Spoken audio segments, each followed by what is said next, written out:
অন্ধকারে চারদিক থেকে বৃষ্টির মতো ঝরে পড়তে শুরু করলো ইটের টুকরো। মুহূর্তের মধ্যেই সেই ইট পাটকেলের আঘাতে রক্তাক্ত হয়ে লুটিয়ে পড়লেন 10 থেকে 15 জন মানুষ। মধ্যরাতে হুট করেই রণক্ষেত্রে পরিণত হলো 4টি গ্রাম।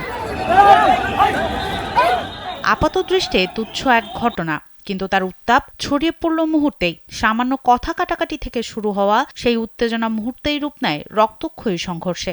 এরপর মারমুখী অবস্থানে গিয়ে ঠেকে কয়েকশো মানুষ। দুটা বাচ্চার কথা কাটারে কেন্দ্র করে সংঘর্ষ হয়। পরবর্তীতে কুমারগাঁওয়ের লোকজনের সাথে আপনার নাজিরের গাঁও এবং সাহেবের গাঁওয়ের লোকজনের সাথে ছড়ার গাঁও এবং কালের গাঁওয়ের লোকজন যুক্ত হয়ে সংঘর্ষে লিপ্ত হয়।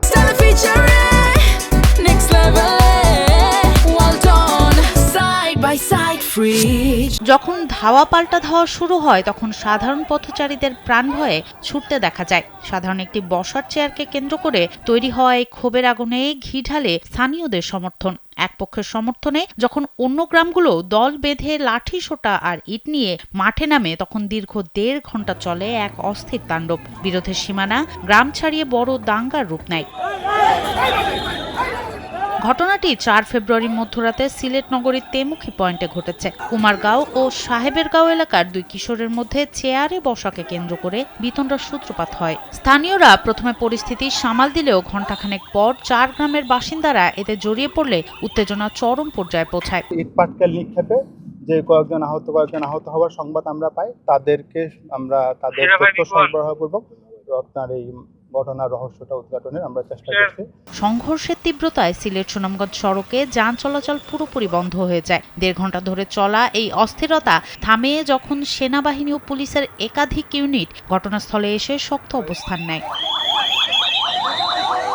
সিলেট মহানগর পুলিশের অতিরিক্ত উপকমিশনার দেবাশিস দাস জানান, এতে কোনো রাজনৈতিক ইন্ধন ছিল না। বর্তমানে পরিস্থিতি শান্ত থাকলেও যে কোনো অনাকাঙ্ক্ষিত ঘটনা এড়াতে এলাকায় অতিরিক্ত পুলিশ মোতায়েন রাখা হয়েছে। পুলিশের স্ট্রাইকিং ফোর্স এবং মোবাইল ফোর্সের উপস্থিতিতে পরিস্থিতি কিছুটা শান্ত হয়। পাশাপাশি হচ্ছে আপনার বাংলাদেশ সেনাবাহিনীর 4টা মোবাইল টিম আসে এবং আমরা পরিস্থিতি নিয়ন্ত্রণে সক্ষম হই। সামান্য বিষয় নিয়ে এমন লঙ্কাকাণ্ড পুরো এলাকায় চরম চাঞ্চল্যের সৃষ্টি করেছে। সাধারণ মানুষের মাঝে বিরাজ করছে অস্বস্তি ও আতঙ্ক।